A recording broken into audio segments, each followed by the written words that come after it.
Mittelborg City of Mages is Asterian's newest game on Switch. The strategic adventure sim with roguelike and resource management aspects lets you make every decision to keep the city safe from ever-encroaching dangers. You're the recently named Chancellor of the city and are tasked with fortifying it while preparing for the arrival of the next Tempest, an ever-going event where forces beyond your control cause chaos and terror throughout the land, putting you in the driver's seat, constantly make decisions that affect the city in unexpected ways.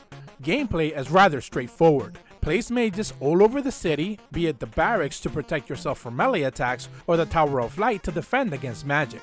Those are the two basic ways your city will constantly be assaulted, but you also have the option to place mages either on the wind catchers by letting you absorb some more ether, or send them on an adventure via the portals, allowing them to bring back some goodies and artifacts to empower your run.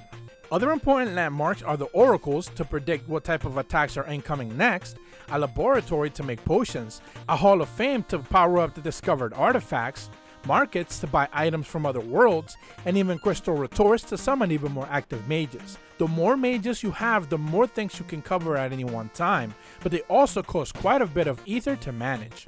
Ether is the currency you use to build just about anything, and keeping buildings fortified means spending more resources. Knowing where to invest is very important.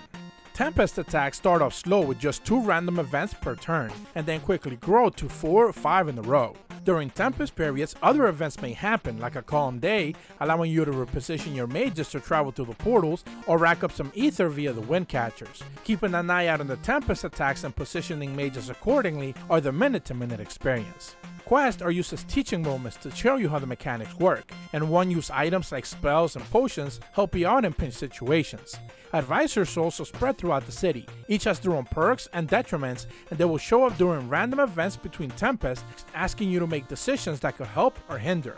The problem is that there's usually no way to know what the right answer is unless you use items. Counselors are also chosen at the start of a run, but the roles seem rather muddy and don't provide much help.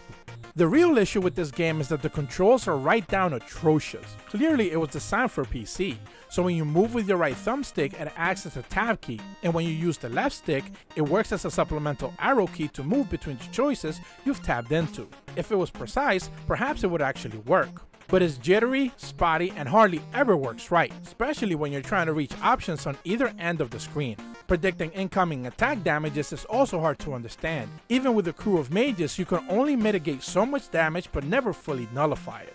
Mittelborg City of Mages isn't trying anything necessarily new in the Sin genre, but bad controls, vagueness with mechanics and combat make it a very tough management game to actually recommend. Nintendo Sphere gives Mittelborg City of Mages on Switch a 5 out of 10. If you're new to my channel, be sure to leave a like and subscribe, and as always, thank you so much for watching. See ya!